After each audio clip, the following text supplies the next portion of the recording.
ప్రభుత్వ పథకాల అప్డేట్స్ ముఖ్యంగా ఇందిరమ్మ ఇండ్లకు సంబంధించి ఇందిరమ్మ ఇండ్ల సర్వే ఎలా చేయించుకోవాలి, మాకు ఇందిరమ్మ ఇల్లు వస్తుందా రాదా, మరి ఇందిరమ్మ ఇండ్ల యాప్ సర్వే గురించి ఏ ప్రశ్నలు అడుగుతున్నారు అనే అంశాల మీద పూర్తిగా ప్రతిరోజు మన ఛానల్లో వీడియోస్ అయితే వస్తాయి. తప్పకుండా వీడియో మొత్తం వినండి, సబ్స్క్రైబ్ చేసుకోండి, వీడియోస్ అయితే లైక్ చేస్తూ ఉండండి. ఇక వివరాలకు వెళ్తే ఇందిరమ్మ ఇళ్ల యాప్లో ఏ వివరాలను ఎంట్రీ చేస్తారు, మరి మీ కుటుంబం గురించి, మీ ఆస్తిపాస్తుల గురించి, మీ ఆదాయం గురించి ఎలాంటి వివరాలు అడిగి తెలుసుకొని ఆ ఇందిరమ్మ ఇళ్ల యాప్లో మరి అప్లోడ్ చేస్తారు అనే విషయాలన్నిటి కూడా మనం ఈ వీడియోలో అయితే డిస్కస్ చేద్దాం.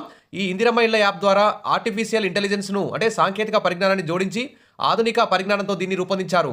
ప్రజల వివరాలన్నింటినీ ఎంట్రీ చేసి అన్ని కోణాల్లో క్రోడీకరించి నిజమైన లబ్ధిదారులను ఎంపిక చేయాలని తెలంగాణ ప్రభుత్వం అయితే భావిస్తుంది. మరి పక్కాగా ఇందిరమ్మ ఇళ్ల యాప్ అనర్హులను ఏరివేసేందుకే ముమ్మర సర్వే, అర్హులను గుర్తించేందుకు మొత్తం 7 ప్రశ్నలు, దాదాపు 35 ప్రశ్నలతో ఈ ఇందిరమ్మ ఇళ్ల యాప్ అయితే పనిచేస్తుంది. అర్హుల జాబితా వెలువడ్డాక ఇందిరమ్మ కమిటీలు, ఎమ్మెల్యేల ఆధ్వర్యంలో, గ్రామ సభలు ఆధ్వర్యంలో లబ్ధిదారుల ఎంపిక చేస్తామని చెప్పి తెలంగాణ ప్రభుత్వం కీలక నిర్ణయం అయితే తీసుకుంది. మరి ఈ యాప్ ద్వారా దరఖాస్తు చేసుకున్న వారి వివరాలను మరోసారి ధృవీకరించుకొని అర్హుల అనర్హుల అని తేల్చాలని ప్రభుత్వం భావిస్తోంది. ఈ యాప్లో ఉన్నటువంటి జాబితా ప్రకారమే తొలి విడతలో ఆయా నియోజకవర్గాలకు కేటాయించిన ఇళ్లను లబ్ధిదారులకు మంజూరు చేయనుంది. 2024-25 సంవత్సరానికి ప్రతి అసెంబ్లీ నియోజకవర్గానికి 3,500 ఇండ్లు మంజూరు చేస్తారు.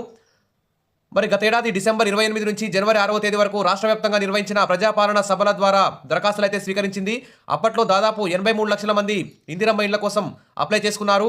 మరి వారందరి వివరాలను ఇందిరమ్మ ఇళ్ల యాప్లో ఇప్పటికే నమోదు చేయడం అయితే జరిగింది. ఈ వివరాలను తీసుకొని మరి పట్టణాల్లో మున్సిపల్ సిబ్బంది, గ్రామాల్లో గ్రామ పంచాయతీ కార్యదర్శులు ఈ సర్వేను అయితే ప్రారంభించారు. ఇందులో ప్రధానంగా 7 ప్రశ్నలు, వాటికి అనుబంధంగా మరో 7 ప్రశ్నలు, అందులో వివిధ ఆప్షన్లు కూడా ఉన్నాయి. దరఖాస్తుదారుల ఇళ్ల వద్దకు వెళ్ళి వారి పేరు, ఆధార్ నెంబర్, సెల్ నెంబర్ నమోదు చేస్తే ఆటోమేటిక్గా ఆ వివరాలన్నీ వచ్చే విధంగా యాప్ను అయితే రూపొందించారు. సర్వేకి సంబంధించిన ప్రశ్నలకు సమాధానాలు పూరించాల్సి ఉంటుంది. 2004-14 వరకు ఇందిరమ్మ ఇల్లు కానీ, డబుల్ బెడ్రూమ్ ఇల్లు కానీ మంజూరైందా, ఇప్పుడు నివసిస్తున్న ఇల్లు సొంతమా, అద్దెదా, సొంత ఇల్లు అయితే సిమెంట్ కాంక్రీట్తో స్లాబ్ వేశారా, రేకులతో నిర్మించారా, ఇంటి గోడలు మట్టితో కట్టినవా, ఇటుకలతో నిర్మించారా వంటి వివరాలు నమోదు చేయాలి. ఇంటి ముందు దరఖాస్తుదారుణ్ణి నిలబెట్టి ఒక ఫోటో, ఇంటి పైకప్పు ఫోటో, ఆ ఇంటి స్థితిగతులు, ఆ కుటుంబ స్థితిని తెలుసుకునేందుకు ఇంటి లోపల ఒక ఫోటో తీసి ఇందిరమ్మ ఇళ్ల యాప్లో అప్లోడ్ చేయాల్సి ఉంటుంది. ఇంట్లో పెళ్లి అయిన వాళ్ళు ఎంతమంది ఉన్నారు, దరఖాస్తుదారుకు కానీ కుటుంబ సభ్యుల పేరిట కానీ ఇంటి నిర్మాణానికి స్థలం ఏమైనా ఉందా, ఉంటే అది డీ ఫారం పట్టానా లేక సాదా బైనామానా అని నిర్ధారించుకొని ఆ పొజిషన్ సర్టిఫికెట్ను, property tax, pattadar passbook, current bill వీటిలో ఏది ఉంటే అది అప్లోడ్ చేయాల్సి ఉంటుంది. ప్రస్తుత నివాస ప్రాంతంలో కాకుండా మరో చోట ఏమైనా స్థలం ఉంటే దానికి సంబంధించిన వివరాలతో పాటు ఆ స్థలం ఫోటో తీసి యాప్లో అప్లోడ్ చేయాలి. ఇతర ప్రాంతాల్లో ఎన్ని సంవత్సరాల నుంచి నివాసం ఉంటున్నారనే అంశాలను కూడా నమోదు చేయాలి.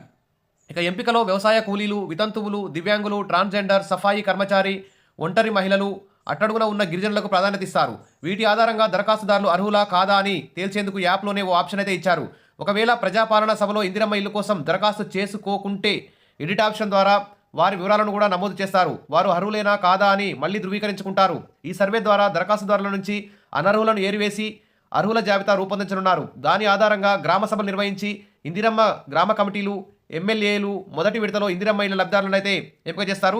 మొదటి విడతలో రేషన్ కార్డు లేకున్నా కానీ ఇందిరమ్మ ఇల్లు మంజూరు చేస్తారు. సొంత జాగా ఉన్నవారికే ఇందిరమ్మ ఇల్లు మంజూరు చేయాలని ప్రభుత్వం నిర్ణయించింది. మొదటి దశలో ₹1,00,000 బేస్మెంట్ లెవెల్లో ఇస్తారు. తర్వాత మరి ప్రజాపాలనలో మీరు ఇందిరమ్మ ఇళ్ల కోసం అప్లై చేసుకోకపోతే ఇప్పుడు అప్లై చేసుకునేందుకు మరొక అవకాశం ప్రభుత్వం అయితే ఇచ్చింది. మరి గతంలో ఇందిరమ్మ ఇళ్ల కోసం అప్లై చేసుకున్నప్పుడు ఉన్న యజమాని మరణిస్తే వాళ్ళు కూడా మళ్ళొకసారి ఇప్పుడు ఈ యాప్ ద్వారా మళ్ళీ ఇందిరమ్మ ఇళ్ల కోసం అప్లై చేసుకోవాల్సి ఉంటుంది. ఇది ప్రభుత్వం ఒక వెసులుబాటు అయితే కల్పించింది. ఇంకా ఏమైనా తప్పులున్నా కానీ అప్పుడు ప్రజాపాలనలో మీరు ఇచ్చిన అప్లికేషన్లో ఏమైనా తప్పులున్నా కానీ ఆ తప్పులు కూడా సరి చేసుకోవచ్చు. అంటే ఇంటి పేరు కానీ, యజమాని పేరు కానీ, ఫోన్ నెంబర్, ఆధార్ నెంబర్ ఇవన్నీ తప్పులున్నా కానీ మీరు వెంటనే కూడా వాటిని కరెక్షన్ చేసుకోవడానికి కూడా అవకాశం అయితే ఇచ్చింది. మరి ఇందిరమ్మ ఇళ్లలో లబ్ధిదారులకి మీరు 3 రకాలైన ఇంటి నమూనాలు కూడా రూపొందించింది. ఇంకా చూస్తే మరి దరఖాస్తుదారులకు సంబంధించి ఇచ్చే సమాచారాన్ని యాప్లో నమోదు చేసిన తర్వాత అన్ని కోణాల్లో క్రోడీకరిస్తారు. కాబట్టి మీరు మీ గ్రామంలో లేకున్నా మీ చుట్టాలకు, మీ బంధువులు, మీ ఫ్రెండ్స్ కానీ చెప్పి అధికారులు ఎప్పుడు వస్తారో తెలుసుకొని వెంటనే మీరు మీ ఇంటిని సర్వే చేయించుకోండి. తప్పకుండా అప్పుడు ఇందిరమ్మ ఇళ్ల కోసం మీరు ఇచ్చినటువంటి ఫామ్లో ఏమైనా తప్పులుంటే ఆ తప్పులు కూడా సరి చేయించుకోండి. ప్రభుత్వం అందుకు అవకాశం కూడా కల్పించింది.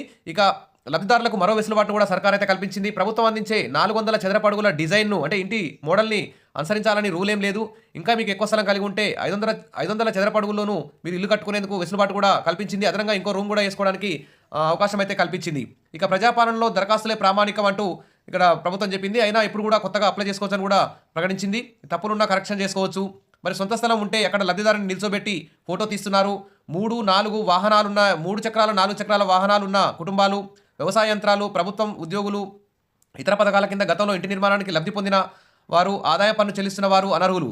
ఇక మూడు చక్రాల వాహనాలున్నా కానీ 4 చక్రాల వాహనాలున్నా కానీ ఇంటి పథకానికి అనర్హులని ప్రభుత్వం అయితే చెప్తుంది. సర్వేలో సేకరించిన సమాచారాన్ని పక్కాగా పరిశీలించి అర్హులనైతే ఎంపిక చేస్తారు.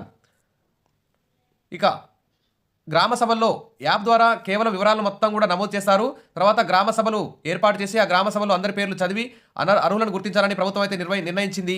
సర్వే అనంతరం జాబితాను ఆయా గ్రామ పంచాయతీలు, మున్సిపాలిటీ, వార్డుల్లో ఇందిరమ్మ కమిటీలకు అందజేస్తారు. అనంతరం గ్రామ సభల్లో అర్హులను గుర్తిస్తారు. కమిటీ సభ్యుల జాబితాలోని పేర్లను పరిశీలించి వారు అర్హులో కాదో నిర్ణయిస్తారు. కమిటీ ఆమోదం తర్వాతే దరఖాస్తుదారుడికి ఇల్లు అయితే మంజూరు చేస్తారు. ఇల్లు మంజూరు కాగానే బేస్మెంట్ లెవెల్లోనే ₹1,00,000 ఇస్తారు. తర్వాత గోడల లెవెల్లో ₹1,25,000, తర్వాత స్లాబ్ లెవెల్లో ₹1,75,000, చివరి ఫైనల్ ఫినిషింగ్ అయినప్పుడు ₹1,00,000, మొత్తం ₹5,00,000 నేరుగా ఆ మహిళా యజమాని అకౌంట్లో అయితే పడతాయి. అదేవిధంగా ఇప్పుడు ఇందిరమ్మ ఇళ్లకు సంబంధించి మొత్తానికైతే స్పీడ్ అయితే జరిగింది. డిసెంబర్ 16వ తేదీ నుంచి 31వ తేదీ వరకు ఈ ఇందిరమ్మ ఇళ్లకు సంబంధించి ఇంటింటి సర్వే అయితే దాదాపు 80 లక్షల కుటుంబాలని ప్రత్యక్షంగా కలిసి వారి యొక్క వివరాలన్నింటినీ, వాస్తవమైన వివరాలన్నింటినీ ప్రత్యక్షంగా అధికారులు పరిశీలిస్తూ యజమాన్యమైన తప్పులు చెప్పినా కానీ దాన్ని సరిచేస్తూ మరి ఇందిరమ్మ ఇండ్ల యాప్లో అయితే నమోదు చేస్తారు. కాబట్టి పొరపాట్లకు తావు లేకుండా నిష్పక్షపాతంగా, పారదర్శకంగా ఇందిరమ్మ ఇంటింటి ఇండ్ల సర్వే అయితే అధికారులు అయితే చాలా స్పీడ్గా చేపడుతున్నారు. కలెక్టర్లకు కూడా కీలక ఆదేశాలు వచ్చాయి. తప్పులు దొరకకుండా చేయాలని ఆదేశాలు అయితే జారీ చేశారు. ఇంకా కొన్ని గ్రామాల్లో ఆలస్యమైంది. కాబట్టి ఏది ఏమైనా మీరు ఏమైనా బయట ఉన్నా కానీ మీ ఇంటిని ఖచ్చితంగా మీ అప్లికేషన్ ఫామ్ మీరు ఒక ఇందిరమ్మ ఇళ్ల కోసం అప్లై చేసి ఉంటే, మీ ఇంటిని ఇందిరమ్మ ఇళ్ల కోసం అప్లై చేసుకుంటే మీరు ఖచ్చితంగా సర్వే చేయించుకోవడానికి ప్రయత్నం చేయండి. మీ ఇంటికి అధికారులు రాకపోయినా కానీ మీరే మీ అధికారులను కలిసి మీ యొక్క ఫోటోలన్నింటినీ అప్లోడ్ చేయించుకోండి. అప్పుడే మీకు ఇల్లు వచ్చే అవకాశం ఉంటుంది. సరే, ఏది ఏమైనా ఇందిరమ్మ ఇళ్లను అసలైన అర్హులకు ఇచ్చి అందరినీ కూడా సంక్రాంతి పండుగ వరకైనా మరి ఇందిరమ్మ ఇళ్లలో గృహప్రవేశాలకు ప్రభుత్వం పూనుకుంటుందని చెప్పి, అవకాశం కలిగిస్తుందని చెప్పి కోరుకుంటున్నారు. Wish all the best. ఇంకేమైనా డౌట్స్ ఉంటే కామెంట్ సెక్షన్లో మెసేజ్ అయితే పెట్టండి, నేను క్లారిఫై చేస్తాను. మరిన్ని అప్డేట్స్ కోసం మన ఛానల్ని ఫాలో అవుతుండండి. వీడియోస్ మాత్రం లైక్ చేయండి. మీ రిలేటివ్స్కి, మీ చుట్టాలకి, మీ ఫ్రెండ్స్కి షేర్ చేస్తుండండి. Thank you.